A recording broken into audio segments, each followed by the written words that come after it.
Hello বন্ধুরা, তোমরা সবাই কেমন আছো? আশা করি সব বন্ধুরা ভালো আছো।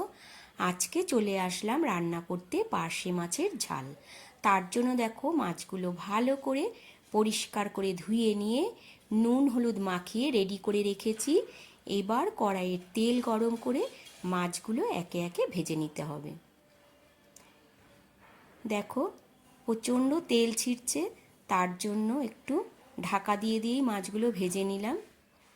সব মাছগুলো এইভাবে ভেজে নিয়ে তারপর নামিয়ে নিয়ে আবার কড়াইতে একটু সর্ষের তেল গরম করে নিয়ে দিয়ে দিলাম পেঁয়াজ কুচি। পেঁয়াজটা লাল করে ভাজা হয়ে গেছে। এবার দিয়ে দেব আদা, কাঁচা লঙ্কা আর টমেটো বাটা, আর দিয়েছি 1 চামচ কাশ্মীরি লঙ্কার গুঁড়ো, আর পরিমাণ মতো দিয়ে দিয়েছি নুন হলুদ। এবার ভালো করে মশলা কষিয়ে নিতে হবে।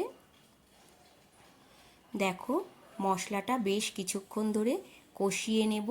তারপর কষানো হয়ে গেলে এর মধ্যে দিয়ে দিতে হবে পরিমাণ মতো জল। মশলা কষানো হয়ে এসছে, দেখো এবার এর মধ্যে দিয়ে দিলাম 2 কাঁচা লঙ্কা।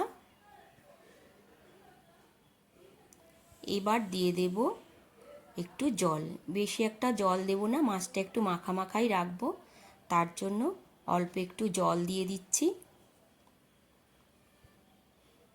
জল দিয়ে তারপর একটু ঝোলটা ফুটিয়ে নিতে হবে।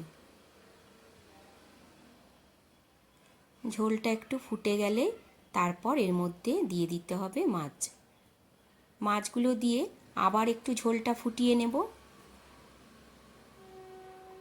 দেখো সব মাছগুলো দিয়ে দিচ্ছি, দিয়ে একটু ভালো করে ফুটিয়ে নেব।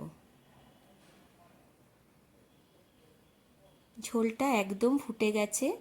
এবার একটু ধনেপাতা দিয়ে দেব ওপর থেকে, তাহলেই রেডি হয়ে গেল আজকের রান্না পার্শে মাছের ঝাল।